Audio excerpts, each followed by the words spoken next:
Hi hello welcome to தேடை reports. இப்போ நம்ம பார்க்க போகிறது அமெரிக்கன் ரொமான்டிக் ட்ராமா ஃபிலிமான பாஸ்ட் லைவ்ஸ் படத்தினுடைய திரை விமர்சனத்தை பற்றி தான் பார்க்க போகிறோம். இந்த படத்தை செலைன் சாங் டைரக்ட் பண்ணியிருக்கிறாங்க.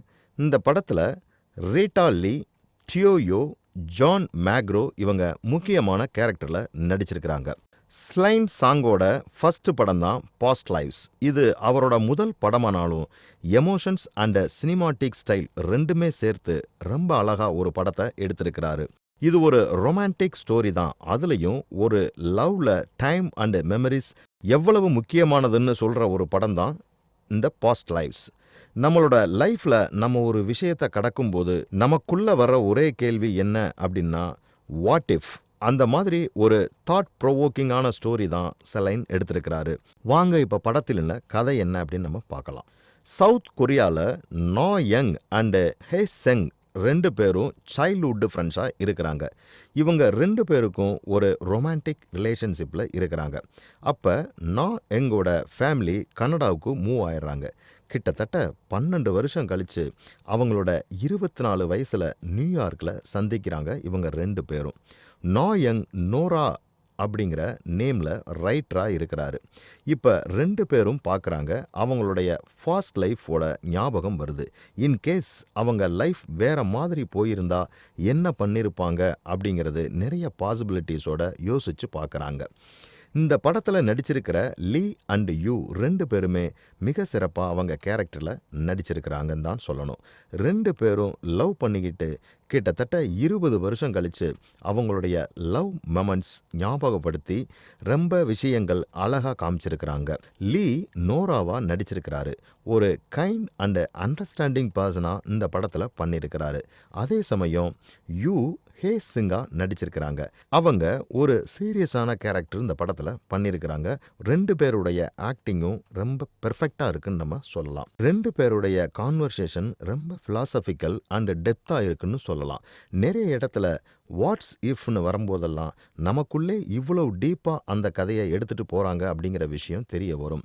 Last in translation and in the mood for love இந்த ரெண்டு படம் பார்த்தீங்கன்னா இதில் வரக்கூடிய லவ் சீன்ஸில் வர்ற அண்டர்ஸ்டாண்டிங் மிரர் ஆகிற மாதிரி நமக்கு தோணுங்க.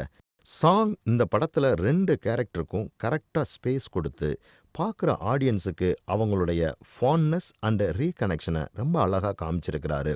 அவங்க சின்ன வயசில் கொரியாவில் டைம் ஸ்பெண்ட் பண்ணுறது எல்லாமே அழகாக எடுத்துருக்கிறாருன்னு தான் சொல்லணும். இதனாலேயே ஹே சங்கோட நெய்வ் அண்ட் ட்ரூத்ஃபுல் கேரக்டரை நல்லா செட்டாக இருக்குங்க. அதே சமயம் நோராவோட லைஃப் அவங்களோட நியூயார்க் லைஃப் ஸ்டைலுக்கு நல்லா செட் ஆகிடுச்சு. ஷபீர் கிச்சாரோட சினிமாட்டோகிராஃபி ரொம்ப எக்ஸலண்ட்டாக இருக்குன்னு தான் சொல்லணும். அவர் அப்படியே செகண்ட் ஹாஃபில் வரக்கூடிய சீன்ஸ் எல்லாமே வேறு லெவலில் தூக்கிட்டு போயிருக்காருங்க. இந்த படத்தினுடைய சைலண்டான மேனர் நம்மளை அந்த லவ் ஃபீலுக்கு எடுத்துகிட்டு போகுது. ஒரு லாஸ்ட் லவ் மறுபடியும் ரீகைண்டலானா எப்படி இருக்கும் அப்படிங்கிறத இம்பேக்டை ரொம்ப நல்லா எடுத்து காமிச்சிருக்கிறாரு இயக்குனர். இந்த படத்தினுடைய ஜென்டில் மியூசிக் எழுதுனது கிரைசி பீர். இவங்க ஒரு புரோக்லி பேஸ்டு இண்டி பேண்ட் இன்ஸ்ட்ருமெண்ட்டால் மியூசிக்கை ரொம்ப அழகாக அரேஞ்ச் ஆகிருக்கு.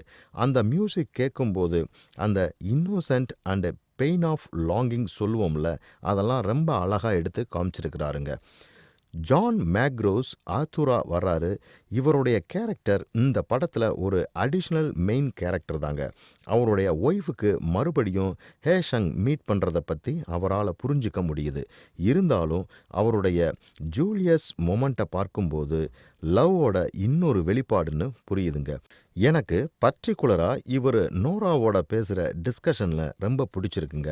அதெல்லாம் பார்க்கும்போது தான் இந்த சீன்ஸ் ஆஃப் பிலாங்கிங்னு சொல்லுவோம்லங்க, அதை பற்றி நம்ம ரொம்ப யோசிக்க ஆரம்பிச்சிடுவோம். அந்த மாதிரி தான் இருக்கும் இந்த திரைப்படம். ஒரு நல்ல எமோஷன்ஸ் டெப்த் இருக்கிற படம் தாங்க இது. இந்த படத்தினுடைய கதையாக இருக்கட்டும், கேரக்டர்ஸோடைய பெர்ஃபார்மன்ஸாக இருக்கட்டும், அதோட அடிஷ்னலாக இருக்கக்கூடிய ஜென்டிலான மியூசிக் அப்படின்னு சொல்லி நம்மளை அந்த லவ் ஸ்டோரிக்கே இழுத்துட்டு போயிடுது.